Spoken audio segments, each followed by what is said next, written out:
votre matinale info sur Europe 1.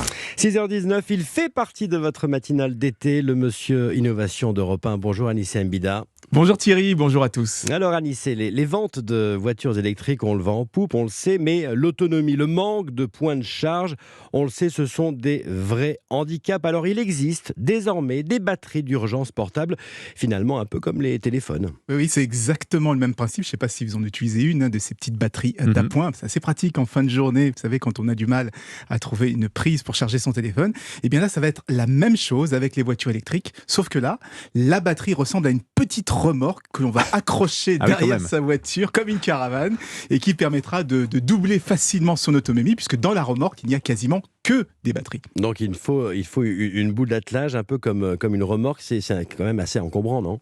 C'est exactement comme une batterie portable. C'est encombrant, ça pendouille, ça prend de la place, mais ça évite de se retrouver en rade et donc ça vaut bien quelques petites concessions. C'est Colorado Teardrop, c'est un spécialiste des remorques et des mini-caravanes qui a inventé cette batterie d'urgence sur roulette. Mais c'est loin d'être le seul. Sur le marché, il y a aussi Zendur, qui est surtout connu pour ses chargeurs et ses batteries à forte puissance. Et son dernier modèle, le Superbase Pro, peut alimenter une dizaine d'appareils en 220 volts, mais aussi une voiture électrique.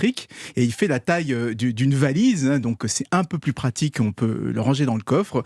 Mais comme la batterie est plus petite, on n'aura qu'une trentaine de kilomètres d'autonomie supplémentaire, ce qui est quand même déjà pas mal, et c'est suffisant pour finir un trajet. Mais ce serait pas plus simple d'installer plus de bandes de recharge tout bêtement, Anissé ? Bien sûr, et c'est pour ça qu'il y a quelques années, le gouvernement a annoncé un objectif de 100 000 points de charge en 2021, donc à la fin de cette année. Mais vous savez à combien on en est aujourd'hui ? Non, justement, dites-nous. À moins de la moitié.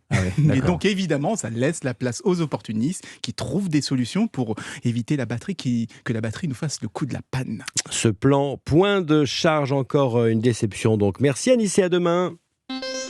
Europe Matin. Thierry Dagiral.